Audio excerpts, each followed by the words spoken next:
കൃപയുണ്ടായാൽ നമുക്ക് 2-3 ഗുണങ്ങളാവുണ്ട്. ഒന്ന്, പ്രസൻസ് വരാൻ തുടങ്ങും. അതിലെ അമ്മയോട് പറയണത് 1 ലൂക്ക 1:28 എന്താ പറയണത്?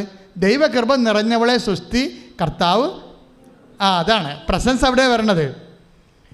അതായത് പ്രസൻസ് ഓഫ് ഗോഡും ഗ്രേസ് ഓഫ് മൈൻഡും കോറിലേറ്റ് ചെയ്യുന്ന സബ്ജക്റ്റാണ്. എന്നുവെച്ചാൽ നമ്മുടെ പ്രസാദകരമായ അവസ്ഥ കൂടുന്നതനുസരിച്ച് കൊണ്ട് എന്ത് കൂടും? പ്രസൻസ് ഫീൽ ചെയ്യാൻ തുടങ്ങും. You got the point. പിടിയോ? നമ്മുടെ പ്രസാദകരമായ അവസ്ഥ കൂടുന്നതനുസരിച്ച് കൊണ്ട്. അപ്പം നിങ്ങൾ എന്നോട് ചോദിക്കും, അച്ഛാ അങ്ങനെയാണെങ്കിൽ ഇപ്പം അമ്മയോട് എന്താ പറഞ്ഞത്?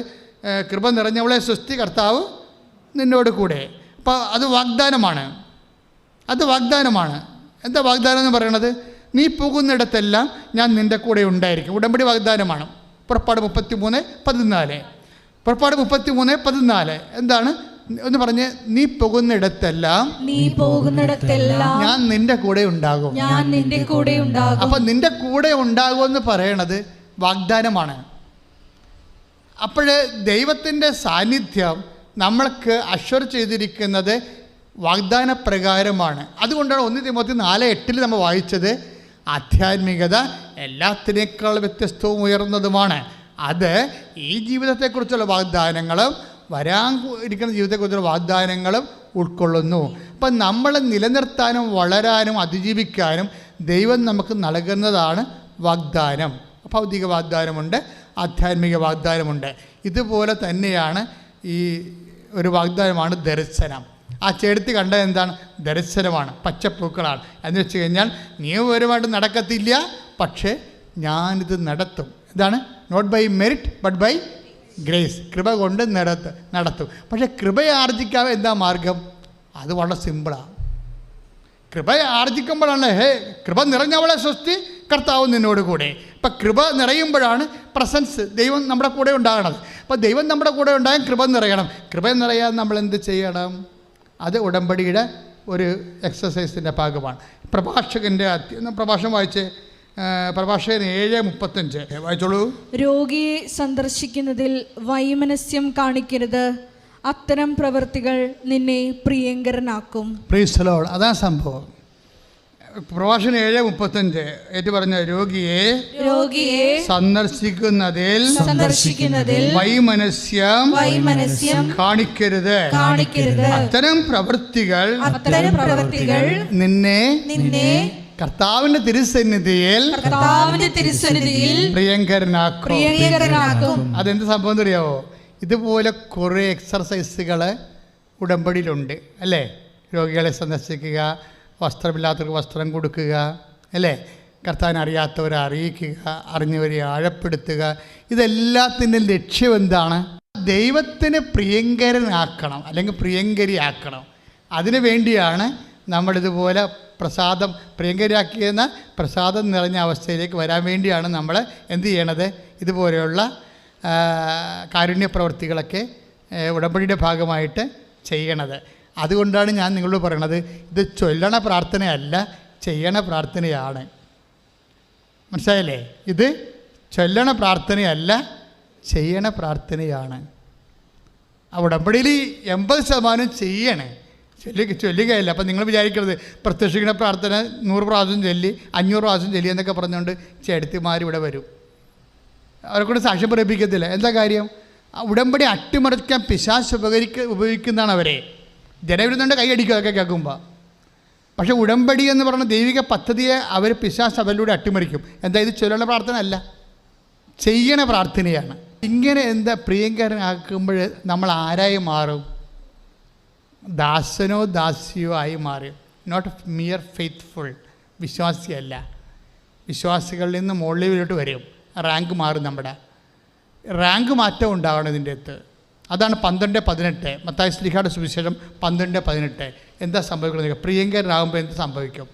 ഇപ്പം പ്രിയങ്കരൻ രോഗിയെ സന്ദർശിക്കുമ്പോൾ നീ പ്രിയങ്കരനാകുമെന്ന് പറഞ്ഞില്ലേ? പക്ഷേ പ്രിയങ്കരനാകുമ്പോൾ എന്താ സംഭവിക്കണമെന്ന് അറിയണം. മത്തായി ശ്രീകാട് സുവിശേഷം 12:18. ശ്രുതിക്കട്ടെ. ഇതാ ഞാൻ തിരഞ്ഞെടുത്ത എന്റെ ദാസൻ, എന്റെ ആത്മാവ് പ്രസാദിച്ച എന്റെ പ്രിയപ്പെട്ടവൻ. ഒന്ന് പറഞ്ഞ, ഇതാ ഞാൻ തിരഞ്ഞെടുത്ത എന്റെ ദാസൻ, എന്റെ ആത്മാവ് പ്രസാദിച്ച. അതായത് എനിക്ക് പ്രിയങ്കരനായ എന്റെ ദാസൻ. ഇനി എന്താ സംഭവിക്കണത്? ഇവന്റെ മേൽ വായിച്ചോളൂ, എന്റെ ആത്മാവിനെ ഞാൻ അയക്കും. അതാണ് പ്രസൻസ്. ഈ പ്രസൻസ് ഉറപ്പുവരുത്തുന്നത് ഇങ്ങനെയാണ്. പിടികിട്ടിയോ? ഉടമ്പടി, നമുക്ക് ഉടമ്പടിയിലെ വാഗ്ദാനത്തിൻ്റെ ഭാഗമാണത്. പ്രസൻസ് ഓഫ് ഗോഡ്, ദൈവത്തിൻ്റെ സാന്നിധ്യം. അത് നീ എവിടെ ചെന്നാലും കിട്ടും. ഉടമ്പടി എടുത്തു കഴിയുമ്പോൾ അമ്മയുടെ സാന്നിധ്യം വരുന്നത് ഈ വാഗ്ദാനത്തിൻ്റെ ഭാഗമായിട്ട്.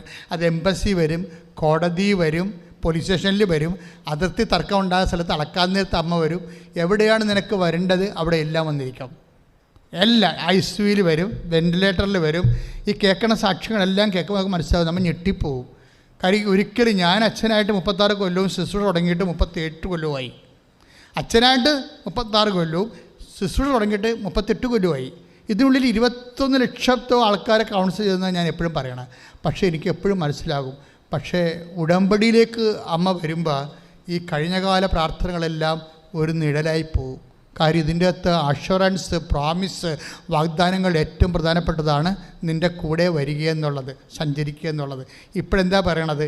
അങ്ങനെ സഞ്ചരിക്കണത് ഒരു ഫിസിക്കലായിട്ട് നമുക്ക് അനുഭവിക്കാൻ പറ്റുന്ന രീതിയിലുള്ള ഇക്വേഷൻസ്, ബിബ്ലിക്കൽ ഇക്വേഷൻസ് നമ്മൾ എക്സിക്യൂട്ട് ചെയ്താൽ നമുക്ക് ഈ സാന്നിധ്യം സംലഭ്യമാക്കാൻ ബോധപൂർവ്വം ശ്രമിക്കാമെന്നാണ് പറയുന്നത്. ആ 3 പൂക്കളെ കാണിച്ചുകൊണ്ടുള്ള പ്രത്യക്ഷ മാതാവിന് സ്വപ്നവും അതുപോലെ തന്നെ അച്ഛനെ സ്വപ്നം കണ്ടെന്ന് പറയുന്നതും എല്ലാം നിൻ്റെ ഉടമ്പടിമേൽ ദൈവത്തിന് ഒരു പ്രസാദകരമായ ഒരു സിറ്റുവേഷൻ ക്രിയേറ്റ് ചെയ്തിട്ടുണ്ട് എന്ന് വെച്ചാൽ നിൻ്റെ സൽപ്രവൃത്തികളെ ദൈവം അംഗീകരിക്കുന്നു എന്നതിൻ്റെ അർത്ഥം. അതിലൂടെയാണല്ലോ പ്രവർത്തിക്കാൻ തുടങ്ങുന്നത്.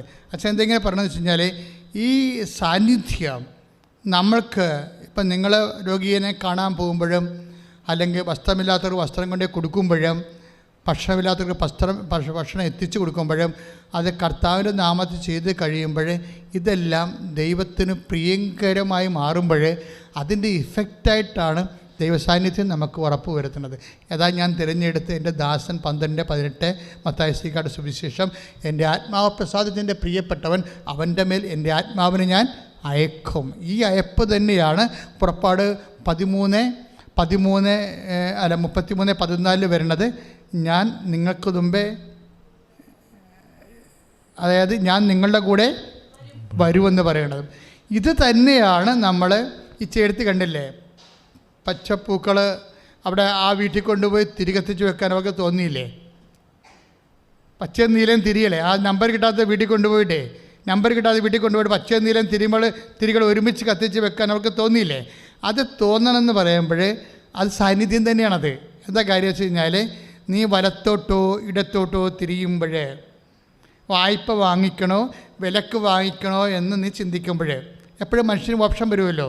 ഒരു സംഭവം തീർന്നു പോകുമ്പോൾ നമ്മൾ ആദ്യം കണ്ട വചനം കണ്ടില്ലേ, അതായത് അവർ ശ്രുതികട ഹല്ലേലൂയ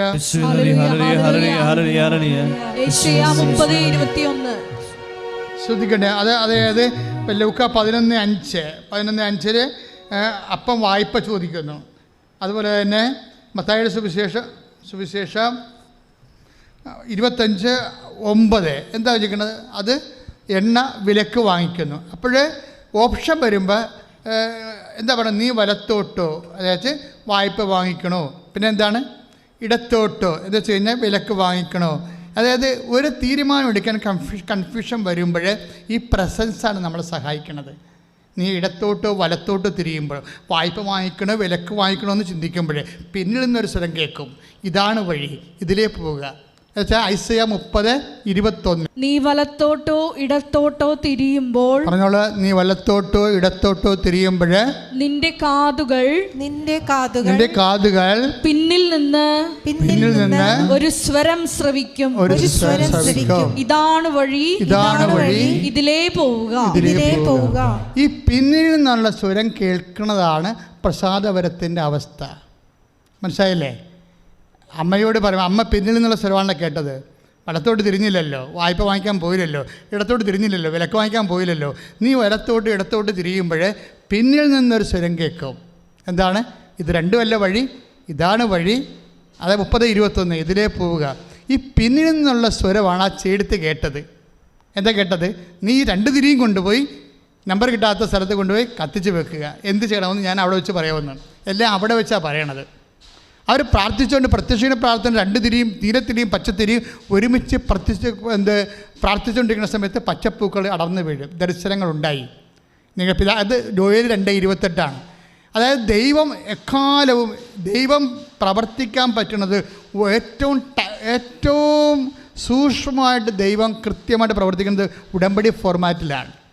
അവിടെ ദൈവം എല്ലാ വാഗ്ദാനങ്ങളും പാലിക്കും. എന്താ കാര്യം? ഉടമ്പടി വാഗ്ദാനങ്ങളുടെ പ്രാർത്ഥനയാണ്. നീ ഇപ്പം എന്താ ചെയ്യണത്? ഉടമ്പടി ചെയ്യുകയാണ്, ദൈവവുമായിട്ട് കക്ഷി ചേർന്നിരിക്കുകയാണ്. അമ്മയുടെ വിജയം എന്താ?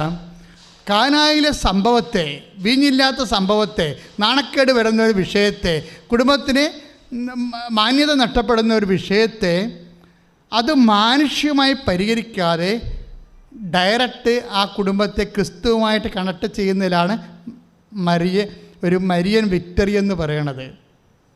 അമ്മ അവിടെ ഇല്ലാതിരുന്നെങ്കിലേ കാണാമായിരുന്ന കളി എന്നാണ് യോഹന്നാൻ പറയണത്. എന്താണ്?